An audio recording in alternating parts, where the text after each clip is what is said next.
میرے نبی کریم صلی اللہ علیہ وآلہ وسلم نے ارشاد فرمایا، 3 لوگ ہیں جنہیں دیکھ کر میرا رب مسکراتا ہے۔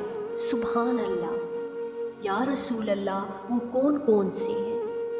تو محبوب فرمانے لگے، ایک وہ بندہ، ساری مخلوق سوئی ہے، آدھی رات ہے، رات کا پچھلا پہر ہے، اس نے اٹھ کر وضو کر لیا، مصلی پہ کھڑا ہو گیا خدا کی یاد میں، فرمایا اسے دیکھ کر میرا رب مسکراتا ہے جو اس کی شان کے لائق ہے، مسکراتا ہے، اللہ یہ تو سونے کا ٹائم تھا، یہ تو گہری نیند آنے کا وقت تھا، رات کا پچھلا پہر، اور وہ راتوں کو اٹھ اٹھ کے روتے ہیں جب خلقت ساری سوتی ہے، اللہ مسکراتا ہے۔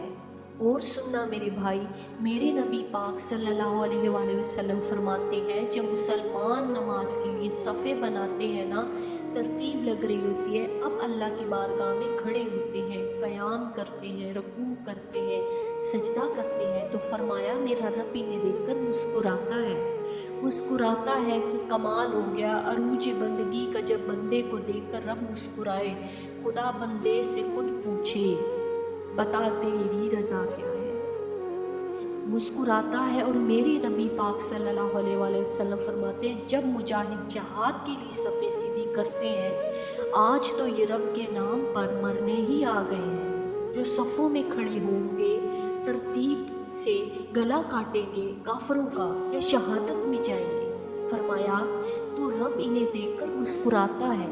کتنے نصیبوں والا وہ بندہ ہے جسے دیکھ کر میرا رب مسکراتا ہے۔ اور کبھی تیرا بیٹا تیرے سامنے مسکرائے تو تیرا دل باغ باغ ہو جاتا ہے، تیری ماں بیمار کسی دن صحیح طرح ہنس پڑے تو طبیعت خوش ہو جاتی ہے۔ مجھے بتاؤ نا، جس کا رب ہی اسے دیکھ کر ہنس پڑے جو اس کی شان کے لائق ہے، کیا اس بندے کے نصیب ہے، اس کی مقدر ہے؟ آپ اس مقام پر اپنے آپ کو لائیں۔ اب دیکھیں نا، یہ حدیث ہم نے سن لی، ہم نے اس طرح صفیں نہیں بنانی، اب ذرا صفیں بھی شوق سے بنانی ہے، اب ذرا تھوڑا سا شوق پیدا کریں گے، یہ تو اللہ تعالیٰ جسے دیکھ کر مسکراتا ہے۔ تھینک یو سو مچ، میری ویڈیو کو لائک کریں، سبسکرائب کریں میرے چینل کو، اور اپنی دعاؤں میں یاد رکھیے گا۔ تھینک یو سو مچ، اللہ حافظ۔